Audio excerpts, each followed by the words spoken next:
সমষ্টিৰ নাজিৰা ব্লকৰ কাৰণে জয় ভীম, জয় বাপু, জয় সংবিধান এই শীৰ্ষক অভিযান আৰম্ভ কৰিম। আমাৰ প্ৰদেশ কংগ্ৰেছৰ সভাপতি ভূপেন বৰা ডাঙৰীয়া, প্ৰাক্তন সভাপতি পৱন সিং খাটুৱা ডাঙৰীয়াৰ নেতৃত্বত আমি এটা পদযাত্ৰা কৰিলোঁ আৰু আমি আগন্তুক সময়ত আমাৰ গোটেই সমষ্টিতে এনেকুৱা কাৰ্যসূচী ল'ম বিভিন্ন ব্লকত। আজি একমাত্ৰ নাজিৰা ব্লকৰ অধীনত আমাৰ 13খন পঞ্চায়ত আছে। এই 13খন পঞ্চায়তৰ আমাৰ কৰ্মীসকলক লৈ কৰ্মী সভা কৰিছোঁ।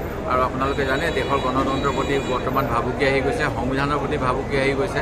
সুপ্ৰিম কোৰ্টৰ উচ্চতম ন্যায়ালয়ৰ ন্যায়াধীশসকলে কৈছিলে যে দেশত গণতন্ত্ৰ বিপদাপন্ন, তেওঁলোকৰ যেনেদৰে স্বতন্ত্ৰভাৱে কাম কৰিব লাগে সেই কাম কৰিব পৰা নাই। সুপ্ৰিম কোৰ্টৰ জাজসকলে কৈছে ED, CBI এইবিলাক শাসকৰ বহতীয়া হৈ গৈছে আৰু তেওঁলোকক ভাটৌ চৰাই নিচিনাকৈ সজাগ থকা ভাটৌ চৰাই নিচিনা ব্যৱহাৰ কৰা হৈছে, তেওঁলোকৰ স্বতন্ত্ৰতা নাই। ঠিক তেনেকৈ নিৰ্বাচনী আয়োগৰ যি স্বতন্ত্ৰতা সেয়াও এতিয়া আইন সংশোধন কৰি নাইকিয়া কৰা হৈছে। আমি বিভিন্ন সময়ত কৈ আছোঁ যে নিৰ্বাচনত বিভিন্ন ধৰণৰ অনিয়ম হয়, সেই অনিয়মখিনি ঢাকিবলৈ নিৰ্বাচনী আইন সংশোধন কৰা হৈছে। মহাৰাষ্ট্ৰত 4 মাহৰ ভিতৰত ৭৪,000 ভোটাৰ বৃদ্ধি পালে। কেনেকৈ বৃদ্ধি পালে, কেনেকৈ সন্ধিয়া 5 বজাত যেতিয়া ভোটদান ভোটগ্ৰহণ পৰ্ব শেষ হয় তাৰপিছত কেনেকৈ লাখ লাখ ভোটাৰে ভোটদান কৰিলে সেই কথাবিলাক আমাক আজি ক'ব নিবিচাৰে। আৰু সংবিধানত যেনেকৈ আমি কৈছিলোঁ যে আমাৰ এটা সমতা হ'ব লাগিব, সমাজবাদ হ'ব লাগিব, ধৰ্ম নিৰপেক্ষতা হ'ব লাগিব, আমাৰ ন্যায় হ'ব লাগিব, এইখিনিৰ পৰা যেন আজি বহুত অঞ্চলত চৰকাৰীভাৱে বহুত লোকক বঞ্চিত কৰিব পৰা বিচৰা হৈছে।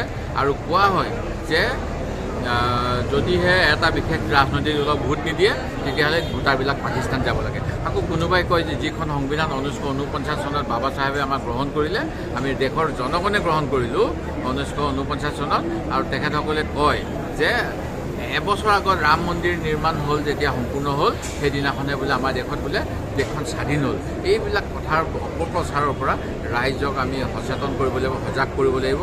আৰু কংগ্ৰেছৰ নেতৃত্বত, মহাত্মা গান্ধীৰ নেতৃত্বত যেনেকৈ দেশৰ স্বাধীনতা আন্দোলন হৈছিল, তাৰ পৰৱৰ্তী সময়ত খাদ্যৰ অধিকাৰ, আমাৰ স্বাস্থ্যৰ অধিকাৰ, শিক্ষাৰ অধিকাৰ, কামৰ অধিকাৰ, এই গোটেইবিলাক অধিকাৰ কিন্তু কংগ্ৰেছে আইন কৰি দিছিলে। সেই কথাবিলাকৰ পৰা এতিয়া জনগণক আঁতৰাই ৰাখিব বিচৰা হয়। তেওঁলোকক 10 তাৰিখৰ দিনাখন কিছুমান বিনামূলীয়া বস্তু দিব বিচৰা হয়, যাৰ অৰ্থ হ'ল যে বিনামূলীয়া খাদ্য নাপালে কিজানি আমাৰ দেশৰ নাগৰিকৰ অৱস্থা বেয়া হৈ যাব।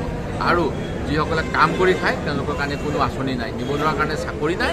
আৰু যিসকলে শিক্ষিত হৈ শিক্ষকতা কৰি আছে, কলেজত অধ্যাপনা কৰি আছে, তেওঁলোকৰ কাৰণে আজি 23 তাৰিখতো দৰমহা নাই। আপোনালোকে গতিকে এই গোটেইবিলাকৰ বিৰুদ্ধে এটা পৰিৱৰ্তন লাগিব, জনগণক সচেতন কৰিবলৈ আমাৰ এই যাত্ৰা।